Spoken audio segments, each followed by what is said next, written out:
യഹോവേ, നിന്റെ ന്യായപ്രമാണത്തിൽ നിന്ന് അത്ഭുതമുള്ള കാര്യങ്ങളെ കാണുവാൻ തക്കവണ്ണം എൻ്റെ ഹൃദയകണ്ണുകളെ നീ പ്രകാശിപ്പിക്കണമേ.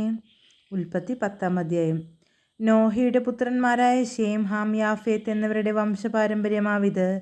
ജലപ്രളയത്തിൻ്റെ ശേഷം അവർക്ക് പുത്രന്മാർ ജനിച്ചു.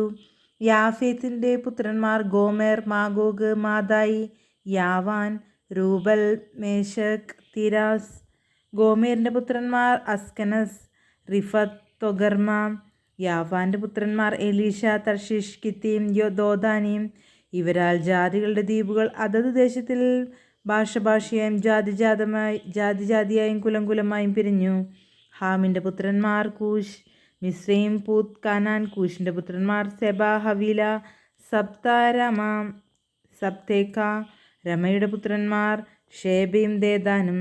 കൂഷ് നിമ്രോദിനെ ജനിപ്പിച്ചു. അവൻ ഭൂമിയിൽ ആദിവീരനായിരുന്നു. അവൻ യഹോവയുടെ മുമ്പാകെ നായാട്ടുവീരനായിരുന്നു. അതുകൊണ്ട് യഹോവയുടെ മുമ്പാകെ നിമ്രോദിനെ പോലെ നായാട്ടുവീരൻ എന്ന് പഴഞ്ചൊല്ലായി. അവൻ്റെ രാജ്യത്തിൻ്റെ ആരംഭം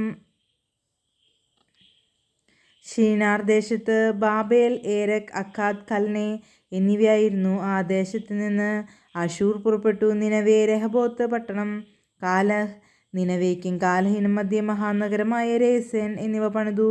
മിസ്രൈമോ, ലൂദീം, അനാമീം, ഹെല്ലഹാബീം, നഫ്തൂഹീം, പത്രൂസീം, കസ്ലൂഹീം. ഇവരിൽ നിന്ന് ഫെലിസ്തർ ഉത്ഭവിച്ചു. കഫ്തോരി എന്നിവരെ ജനിപ്പിച്ചു. കാനാൻ തൻ്റെ ആദ്യജാതൻ സീദോൻ, ഹേത്ത്, യബൂസ്യൻ, അമോന്യർ, ഗിർഗഷ്യൻ, ഹിവ്യർ, അർക്യൻ, സീന്യൻ, അവ്വാദ്യൻ, സെർമാര്യൻ, ഹമാത്യൻ എന്നിവരെ ജനിപ്പിച്ചു. പിന്നീട് കനാന്യ വംശങ്ങൾ പരന്നു. കനാന്യരുടെ അതിർ സീദോൻ വരെ തുടങ്ങി ഗേരാർ വഴിയായി ഗാസ വരെയും, സോദോമും ഗോമോരയും അദ്മയും സെബോയിമും വഴിയായി ലാശെ വരെയുമായിരുന്നു. ഇവർ അതത് ദേശത്തിൽ ജാതിയായും കുലമായും ഭാഷയായും ഹാമിൻ്റെ പുത്രന്മാർ.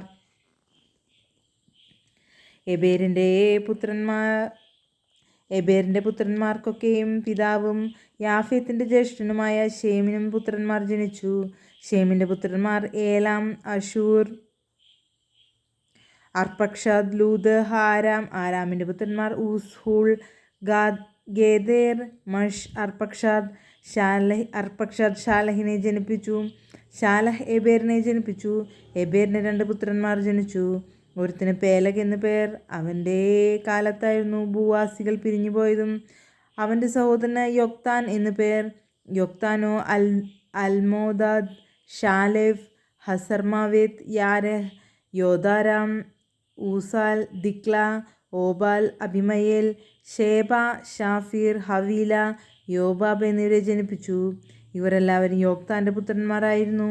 അവരുടെ വാസസ്ഥലം മേശ തുടങ്ങി കിഴക്കൻ മലയായ സേഫാർ വരെയുമായിരുന്നു. ഇവർ അതത് ദേശത്തിൽ ജാതിയായും കുലമായും ഭാഷയായും. ശേമിൻ്റെ പുത്രന്മാർ ഇവർ തന്നെ ജാതിയായും കുലമായും. നോഹയുടെ പുത്രന്മാരുടെ വംശങ്ങൾ. അവരിൽ നിന്നാകുന്നു ജലപ്രളയത്തിന് ശേഷം ഭൂമിയിൽ ജാതികൾ പിരിഞ്ഞുപോയത്.